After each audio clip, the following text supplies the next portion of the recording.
Next question is example number 1.12. See, an electric field is uniform and in the positive x direction for positive x and uniform with the same magnitude but in the negative x direction for negative x. मतलब negative direction के लिए हम लोग electric field negative लेंगे और positive के लिए हम लोग पॉजिटिव कंसीडर करेंगे.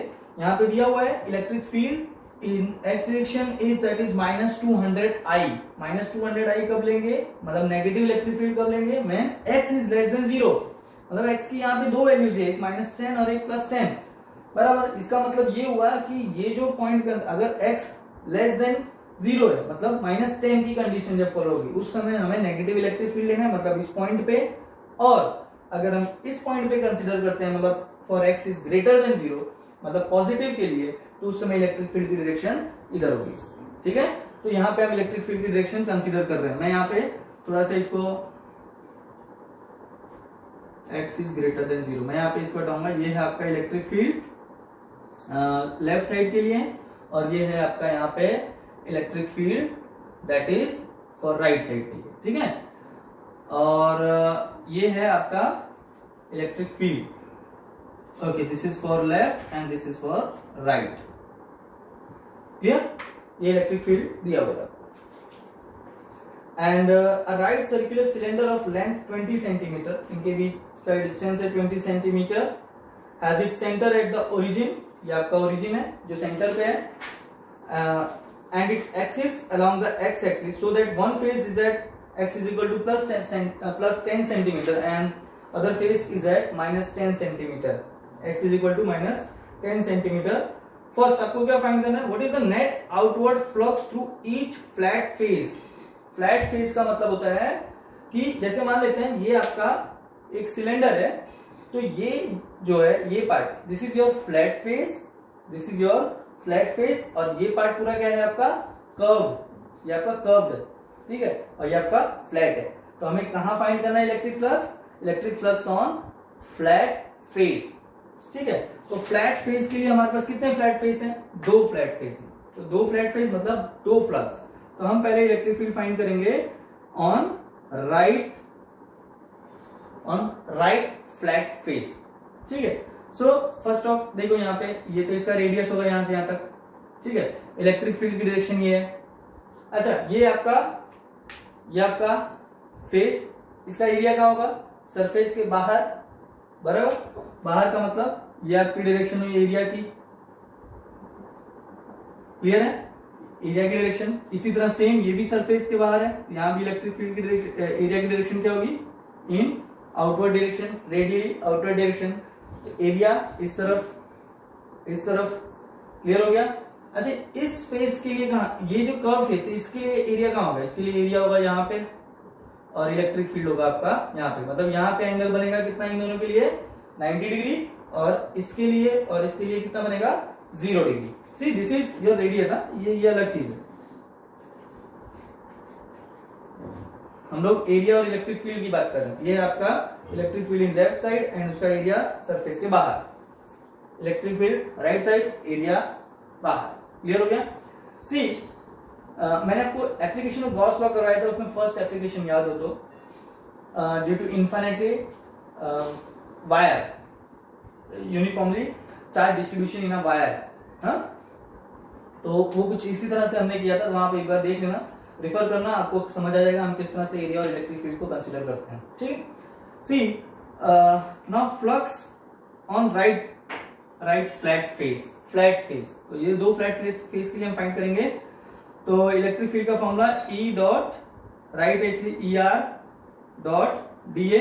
तो राइट फेस मतलब आपका ये हुआ, लेफ्ट फेस आपका ये है. तो हम राइट फेस की बात करें तो दोनों के बीच में एंगल 0 डिग्री है क्योंकि दोनों सेम डायरेक्शन में है. तो therefore phi r is equal to ER DA cos 0 degree. ठीक है, so ER that is cos 0 is 1, तो ये जगह आपका ER cos 0 ER DA. ठीक है, ER DA. इसकी वैल्यू आप डायरेक्ट पुट कर सकते हैं. इसका एक और मेथड है इसको सॉल्व करने का. ठीक है, ये मेथड क्या है कि जैसे ये यूनिट वेक्टर के फॉर्म में दिया हुआ है, ये इलेक्ट्रिक फील्ड की वैल्यू यहाँ पे यूनिट वेक्टर रखो, इसको यूनिट वेक्टर से मल्टीप्लाई करो तो आप यूनिट वेक्टर कितना हो जाएगा 1, तो वहां से भी इस तरह से हो सकता है। ठीक है, हम यहाँ पे अब क्या कंसीडर करेंगे, देखो ये आपको पता चल गया ER की वैल्यू हमें पता है -200, मैग्नीट्यूड में हम लेंगे, ये भी वेक्टर फॉर्म में, हम किस में ले रहे हैं, मैग्नीट्यूड फॉर्म में।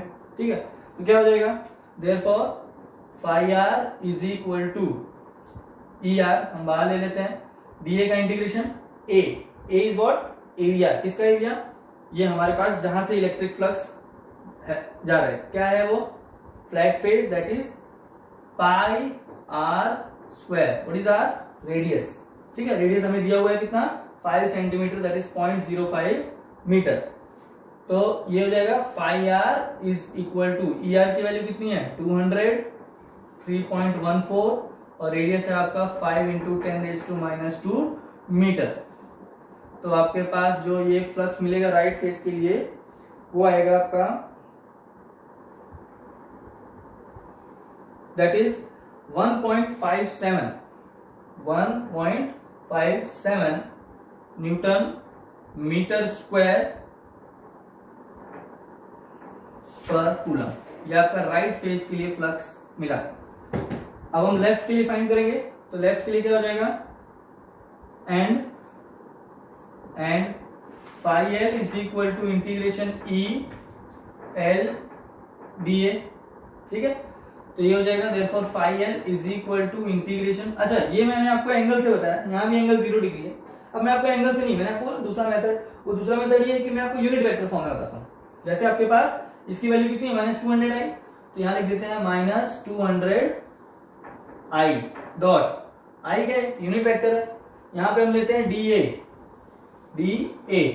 ठीक है, और DA के साथ अगर मैं एक यूनिट वेक्टर मल्टीप्लाई कर दूं, ये क्या बन जाएगा, एक स्केलर बन जाएगा। मैंने आपको समझाया था कि किसी स्केलर को अगर वेक्टर बनाना है तो यूनिट वेक्टर मल्टीप्लाई करो, और वेक्टर को अगर फिर से स्केलर बनाना है तो फिर से क्या करेंगे, उसके साथ यूनिट वेक्टर को मल्टीप्लाई कर देंगे। ठीक है, तो मतलब DA को हम लोग I से फिर से मल्टीप्लाई कर देंगे, क्या हो जाएगा, वो स्केलर बन जाएगा।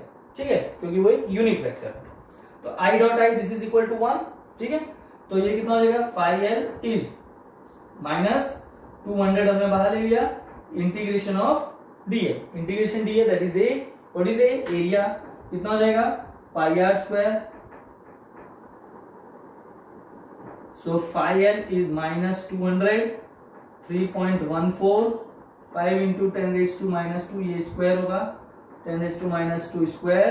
तो यहाँ पे फाई एल आपको कितना मिलेगा, that is -1.57 newton metre square per coulomb. So this is the value of flux through left flat face। तो राइट और लेफ्ट के लिए हमने फाइंड किया। ठीक है, और ये जो मैंने लेफ्ट के लिए फाइंड किया दूसरे मेथड से, आप इसको इस मेथड से भी बता सकते हो डायरेक्ट भाई, EL DA cos 0 1, फिर EL को बाहर निकालो, पाई आर स्क्वायर, फिर EL की वैल्यू -200 रखो मैग्नीट्यूड में, -200 है EL की वैल्यू, फिर डायरेक्ट इस तरह से आप फाइंड कर सकते हैं। दोनों को अलग अलग मेथड करना हो तो भी कोई प्रॉब्लम नहीं है, दोनों को सेम मेथड से करना है तो भी कोई प्रॉब्लम नहीं, पर एग्जाम में एक ही मेथड रखना तो ज्यादा अच्छा है। ठीक है, या तो इस मेथड से दोनों सॉल्व करो या ये वाले मेथड से इसको भी सॉल्व करो। ठीक है, कोई एक ही मेथड एग्जाम में यूज करो तो वो आपके लिए बेटर है। क्लियर है? Now next B part is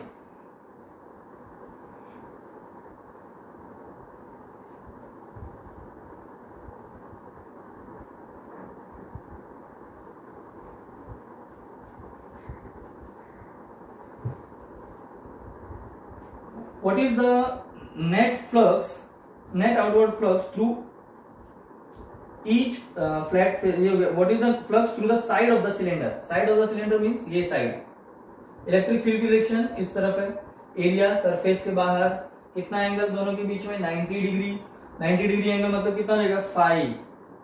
second part find कर रहे हैं हम लोग, देन 5 इज इक्वल टू, इसको हम 5 लेते हैं क्योंकि हमने 5L और 5R इसको ले लिया था, ये होगा therefore 5 is equal to integration E dot DA, therefore 5 is equal to E DA cos 90 कितना होता है 0, देयरफॉर 5 इज इक्वल टू 0। ये आपके पास फ्लक्स कितना मिल गया 0, ये सरफेस के लिए। ठीक है, सी पार्ट क्या है, what is the net outward flux through the cylinder. तो पूरे सिलेंडर पे फ्लक्स कितना हुआ, फ्लक्स हुआ आपका phi L phi R minus phi L plus phi R and this is equal to plus phi 3. Okay, so phi is equal to, clear. Now we consider the magnitude value. हमने left side में जो flux find किया था -1.57, हम magnitude में लेंगे उसको +1.57, ठीक है। तो 1.57 प्लस 0 तो कितना हो जाएगा, phi इज इक्वल टू कितना हो जाएगा, दैट इज इसकी वैल्यू मिलेगी आपको 3.14 Newton metre square per coulomb. ठीक है, समझ आया मैंने क्या बताया आपको। हमने जब फ्लैट फेस लेफ्ट के लिए हमने फाइंड किया था इलेक्ट्रिक फ्लक्स, हमारे पास इलेक्ट्रिक फ्लक्स कितना मिला था, दिस इज -1.57, हम इसको मैग्नीट्यूड कंसीडर करेंगे, ठीक है। राइट साइड में कितना था, फाई आर इज 1.57, क्लियर हो रहा है। तो ये दोनों डायरेक्शन दोनों याद रखना, दोनों का जब ये वैल्यू हम कंसीडर करेंगे तो वहां पर क्या लेंगे, मैग्नीट्यूड। तो वहां पीछे भी आप उसका मैग्नीट्यूड कंसीडर कर लेना, समझ आ गया। ओके, सो ये वैल्यू आपको मिल गई यहाँ पे, फाई की वैल्यू 3.14। डी पार्ट क्या है, then D part is what is the net charge inside the cylinder. Charge आपको फाइंड करना है। So we know that phi is equal to Q upon epsilon naught. So Q is equal to, according to Gauss theorem हमने पढ़ा हुआ है, Gauss law के हिसाब से phi is equal to Q upon epsilon naught. So what is Q, Q is phi into epsilon naught. तो हमारे पास phi कितना है, फाई है 3.14 यहाँ पे जो मिला है, और एप्सिलॉन नॉट की वैल्यू हमें पता है 8.85 इंटू 10⁻⁻12। तो आपको नेट चार्ज मिलेगा सिस्टम के अंदर, that is 2.78 into 10⁻11 coulomb, 10⁻11 coulomb, ठीक है। तो ये आप लोग वैल्यूज याद कर लेना। एक चीज और याद रखना, मैंने आपको ये खास बताया, लेफ्ट और राइट दोनों के लिए जब फ्लक्स कंसीडर करोगे तो उसका क्या होना चाहिए, मैग्नीट्यूड होना चाहिए। ओके।